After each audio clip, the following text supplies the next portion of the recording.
چند ہی منٹوں میں دل کے پٹھے مردہ ہونا شروع ہو جاتے ہیں اور اس کو ہارٹ اٹیک کہتے ہیں۔ جسم کے باقی تمام اعضاء کی طرح دل کو بھی صحیح طور پہ کام کرنے کے لیے صاف، تازہ، آکسیجنیٹڈ خون کی ضرورت ہوتی ہے، اور یہ خون دل کے پٹھوں تک دل کی شریانوں کے ذریعے پہنچتا ہے جو کہ دل کے اوپر موجود ہوتی ہیں۔ ان شریانوں کو کورونری آرٹریز کہتے ہیں اور ان کی تعداد 3 ہوتی ہے: لیفٹ، رائٹ اور سرکمفلیکس آرٹری۔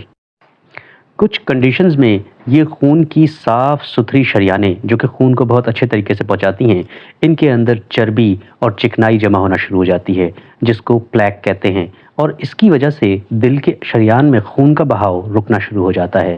اس کی سب سے بڑی وجہ بلڈ پریشر، کولیسٹرول اور تمباکو نوشی ہے جو کہ اس پلیک کو بہت زیادہ بڑھا دیتا ہے، اور اگر یہ پلیک اس میں رپچر ہو جائے اور اس کے اندر خون جم جائے تو آخر کار یہ مکمل بلاکیج ہو جاتا ہے، اور مکمل بلاک ہونے کی وجہ سے دل کے پٹھوں کو خون کی سپلائی رک جاتی ہے اور یہی ہارٹ اٹیک کا باعث بنتا ہے۔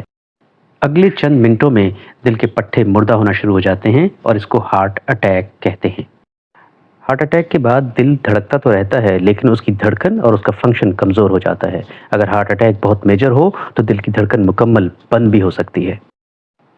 ہارٹ اٹیک کی علامات کے بارے میں بہت زیادہ غلط فہمیاں اور مسکنسیپشنز پائی جاتی ہیں، جیسا کہ فلموں اور ڈراموں میں بھی دکھایا جاتا ہے۔ حقیقت میں دل کی تکلیف کی علامات سینے کے اندر آہستہ آہستہ شروع ہوتی ہیں۔ بہت سارے ہارٹ اٹیک میں سینے کے اندر معمولی سی بے چینی یا ڈسکمفرٹ کی کیفیت ہوتی ہے جو وقت کے ساتھ شدت اختیار کر لیتی ہے۔ باقی علامات میں سینے کا شدید درد، ایک یا دونوں بازوؤں، گردن یا پیٹ کا درد شامل ہے۔ اس کے علاوہ سانس کی دقت اور زیادہ پسینہ آنا بھی اس کی علامات کا حصہ ہے۔ اگلے 30 منٹ میں دل کے پٹھے مردہ ہونا شروع ہو جاتے ہیں اور اگلے 4 گھنٹوں میں اگر صحیح علاج نہ ہو تو آدھے سے زیادہ اموات واقع ہو جاتی ہیں۔ اس کے علاج کے لیے اینجیوپلاسٹی اور سٹینٹ ڈال کے دل کی شریان کو کھولا جا سکتا ہے۔ اینجیوپلاسٹی کے بارے میں مزید جاننے کے لیے میری اگلی ویڈیو دیکھیے۔